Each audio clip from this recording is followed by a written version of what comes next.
Nyunyoy nagbabalik. So dito mga kanyunyoy, may binaba ako diyang kotse sa baba. May bombayan niya. So dito tamang dapa lang tayo kasi meron tao dyan, no? Dyan sa harap ko na bahay. May tao yan, tingnan nyo ya. Ayan, gumalaw na yung zone. Hinintay ko lang talaga gumalaw yung zone. So tignan nyo yung bahay ya, meron gumagalaw. Kasi andyan yung smoke ya. Ayan, hinihintay ko lang talaga tong ano ya, itong zone.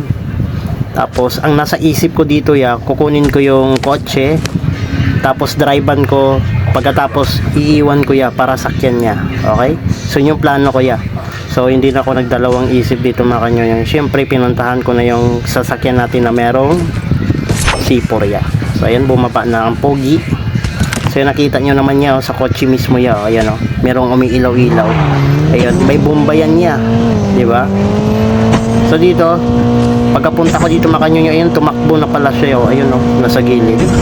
So dito ang plano ko talaga, papasok muna ako sa zone, tapos iwan ko tong sasakyan na to para sakyan niya. So ayun, gagawin natin yan dito yan. So dito banda ya, iniwan ko na. Tapos gumamit ako ng paikot-ikot. Ayan.